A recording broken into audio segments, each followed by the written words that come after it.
Assembly కాన్స్టిట్యున్సీకి సంబంధించి ఈ వాతావరణం ఈ రోజున తుఫాను హెచ్చరికలు ఉన్నందున ఈరోజు మరియు రేపు కూడా ఎక్కువ వర్షాలు ఉన్నందున ప్రజలందరూ ఒక మనసులో పెట్టుకొని ఎక్కడైతే వాగులు వంకలు ఇవి రోడ్ల మీద పారుతున్నాయో అలాంటి ప్రదేశాల్లో ఎట్టి పరిస్థితుల్లోనూ ఎక్కువ వాటర్ పోతున్నప్పుడు వాటిలో మోటార్ సైకిల్స్ కానీ అలాగే మనుషులు నడిచి కానీ ఎట్టి పరిస్థితుల్లో దిగకూడదు.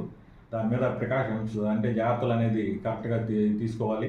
ఎక్కడైతే మనకి చెరువులు ఎలాంటి చెరువులు నిండి వాటిని కట్టలు కూడా వాటికి డ్యామేజ్ అయ్యి దాని ద్వారా కూడా వాటర్ బయటికి రావడానికి అవకాశం ఉంటుంది. కాబట్టి అట్లాంటివి ఏదైనా ఉంటే దాన్ని రెవెన్యూ వారి దృష్టికి అలాగే పోలీస్ వారి దృష్టికి ఆ గ్రామస్తులు తీసుకొని వస్తే దాని మీద యాక్షన్ అనేది తీసుకొని అలాంటి ఇబ్బందులు లేకుండా అలాగే ఆ కట్టలన్నింటిని కూడా స్ట్రెంగ్తన్ చేయడానికి అవకాశం ఉంటుంది.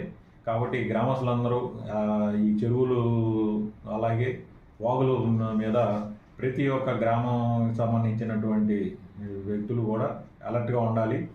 అలాగే ఏదైనా ఇట్లాంటి పరిస్థితి ఉన్నప్పుడు ఈ వాగులు కానీ అలాగే చెరువులు కానీ కట్టలు కానీ ఏదైనా బలహీనంగా ఉంటే వాటి యొక్క ఇన్ఫర్మేషన్ని మనకి తెలియజేయాలి. అలాగే రెవెన్యూ వాళ్ళు కూడా తెలియజేయాలి. దీని మీద ఎంఆర్ఓలతోనూ అలాగే కన్సర్న్ ఎస్ఐలు కూడా ఒక టీము ఏర్పాటు చేయడం జరిగింది. సబ్ డివిజన్ పరిధిలో ప్రతి ఒక్క ఎంఆర్ఓ గారు అలాగే టీంలో ఎస్హెచ్ఓ గారు అలాగే దానికి సంబంధించి రెవెన్యూ ఉద్యోగులు కానిస్టేబుల్స్ అందరూ ఉండడం జరుగుతుంది. ఎక్కడైనా ఎమర్జెన్సీ సిచ్యువేషన్ ఉంటే డెఫినెట్గా ఈ టీము అటెండ్ అయ్యి దాన్ని సాల్వ్ చేయడానికి ప్రయత్నం చేస్తారు.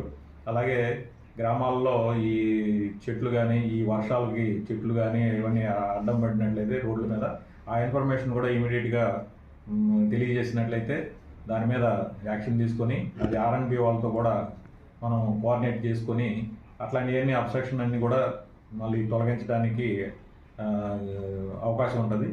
కాబట్టి ప్రజలందరూ కూడా ఈ 2 రోజులు ఈ వర్షాలకి అప్రమత్తంగా ఉండి ఎలాంటి సమస్య ఉన్నా కానీ ఇమీడియట్గా రెవెన్యూ ఆఫీషియల్స్కి అలాగే పోలీసు వారికి తెలియజేస్తే దాని మీద తగిన చర్యలు తీసుకోవడం జరిగింది.